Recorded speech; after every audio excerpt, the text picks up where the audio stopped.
In this episode, we wanted to explore the question, what is peace? What better place to come than Jeju Island, officially the island of world peace? We visited the beautiful Seongsan Sunrise Peak and historic Jeju 4-3 Peace Park. We also asked our friends what peace meant to them. Sam, what does peace mean to you? Peace? Give me a moment to think about that. Hold on. Finally, Dan and I sit down at the Jeju International Peace Center to talk about what we found out. Peace for me is about being able to understand other people. We need to be able to understanding and be open to others. And I think from that is where peace starts. That's the starting point. Nice to be back in Jeju, right? It always is, man. Just the last few days we've been here, I already feel like just can breathe again. It's peaceful. It really is. Going to the sunrise bong, Seongsan Ilchulbong. How was that for you? That was stunning. You know, I've been in Jeju on sunny days and rainy days, but there's something about being there yesterday and it's like the sky turned black and it was raining and I just felt, I don't know, there was this kind of awe. It's like this whole kind of like volcanic beach and this volcanic rock. And you've got the ocean right there, you go down, there's a henya and there's a fierceness. It's kind of like, I'm in awe. It was kind of humbling, you know, it just kind of stilled me a little bit and I found quite a lot of peace in that. Peace essentially is, it doesn't matter where you're from, what your background is, what your ethnicity is, religion or anything. It's being able to come together, hang out, and just relax, just live in harmony with each other. That's what peace is to me. That's it. You know, obviously it's a kind of tourist spot, a beautiful spot, great walk, but it's got like a nuts history. I think right at the end of the Second World War when like a lot of the Japanese troops came to Jeju and they thought they were going to be attacked by like, I guess the US and Allied forces. They had all these caves in there and then they would train like kamikaze forces in there. Oh my days. Yeah, they would operate out of there. I think so many people go there and they don't know that, you know. In a weird way, it feels to me like more meaningful when you go there and you know something about that. I guess it kind of resonates that there was something there that was almost symbolic of like not peace, of war and military and subversion and all these kind of things. And then now it is somewhere that you can go in peace, you know, you can go kind of freely. Yeah, it's weird to kind of enter into a space and not really have an idea of what's gone before you. I guess and what will come after, you know. And like I remember last time we came to Jeju, we were talking about the volcanic rock, and we asked the guy, you know, how old are these rocks? And he said like millions of years. I can't remember exactly. And you just think, hang on, that? You feel quite small in the grand scheme of eternity and everything, you know. Yeah. I think there's two types of peace. There's an internal peace and there's an external peace. And I think external is being calm in a situation that you might not be comfortable with. There's also an internal peace where it's like sitting with my family, my wife and child in a park is very peaceful to me. It's very calming. It just sets my mood in a very loving motion. We went to the 평화 재단. It felt like when you watch a film about like the Second World War or something, and you're like, I'm fully immersed in it, and this is powerful stuff, but it's kind of got a weight to it. There's a sense of something dark in the history, and I also felt very thankful afterwards because it was like, look at even just this centre now that's actually built to promote restoration, peace, reconciliation, forgiveness, cooperation, all these things. It was surreal to go from, you know, one place of nature, and then to find out that in the museum that we went to straight after that we find out the history of some of the atrocities that happened there. Not a place I like to dwell on, and yet it's super important to, you know, as people that we do remember, you know, that we don't forget. And so you're kind of caught in two minds. You're like, this isn't enjoyable, but it's important. Right. Yeah. It's really heavy, and I think you realise what does it mean to be a person, you know? And you think, I could never do that, you know? But then you also just, with just the situation, you just think, how did that happen? Yeah, yeah. Yeah, I think like, by the end of it, I was really encouraged. It's strange to say that, but even seeing the pictures of those people, 희생된 사람들, the people who were sacrificed, basically. Right. Like, it's actually really important that they're there, because that means that even though it was a horrible sacrifice, hopefully won't be for nothing, because we're actually gonna shed light on this. Yeah, yeah. And there was a beautiful quote about forgiveness, and it was basically like, I will forgive because I'm also a victim. Right. And it was one of the people, I think one of the family members. And I just thought, wow, there's like something dark about the human heart and the human condition. There was something about like the light of it as well. I saw there. Yeah, sure. I think something of the concept of peace can be found in that as well. It's just liberating. If there's not forgiveness, I'll just live under the guilt and the shame. Yeah.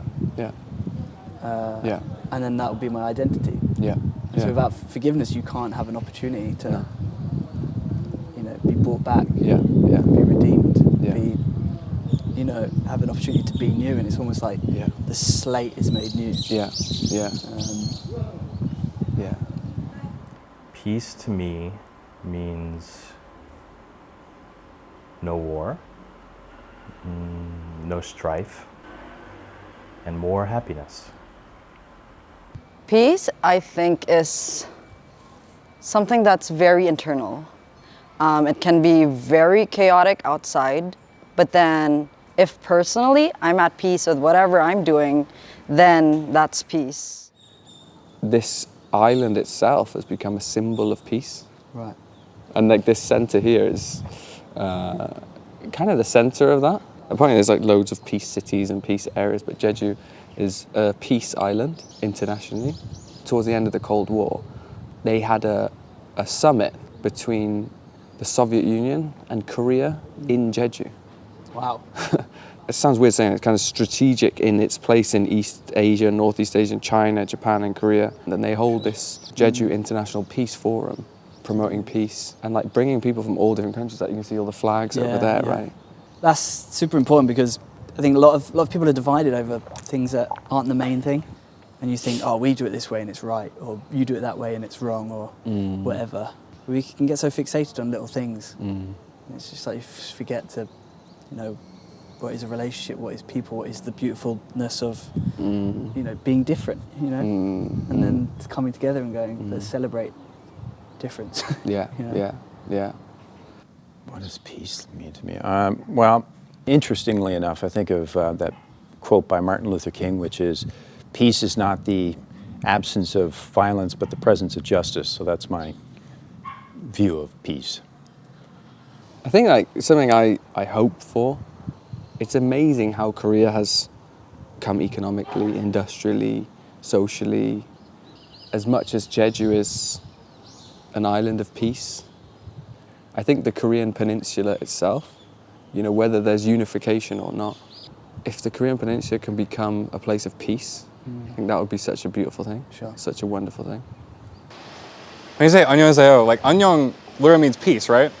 So, I don't know, I thought that was kind of cute. Like when I first started learning Korean, I was like, oh, you say literally, like, may peace be with you, or whatever, however you would say that in English. I just thought that was so sweet. And that was like one of the first things I learned about Korean that made me be like, oh yeah, I want to keep doing this because this is so nice.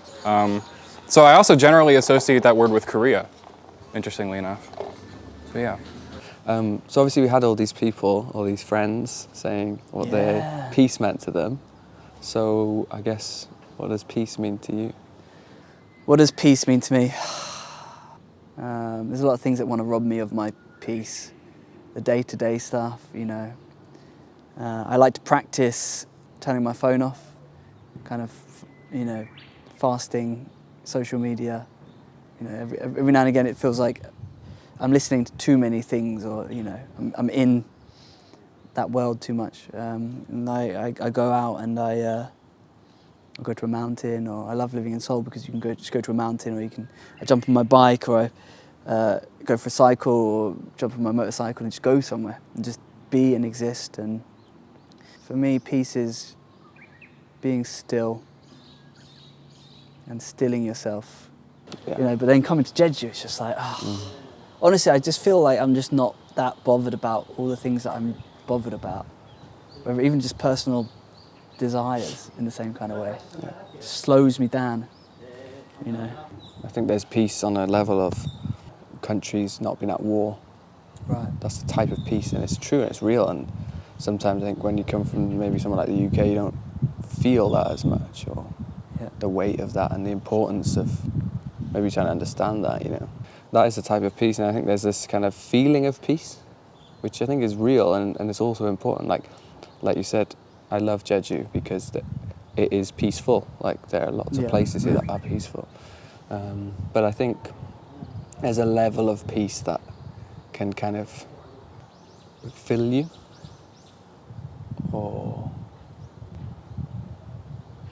heal you, and I think that's the peace that comes with love and comes with joy. Yeah. It's not momentary, it's not transient, it's deep and it's wondrous and it's profound, but it's tough to like actually explain it in words. So, yeah. 아니야. 아누한테 평화란 평화 뭐예요? 평화.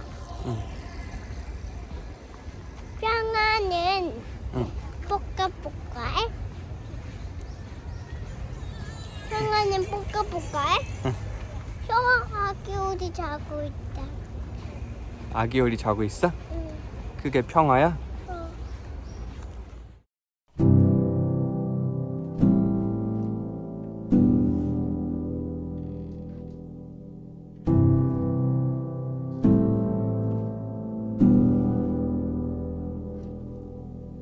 Oh my Lord, I know that you're with me, and there is nothing that can separate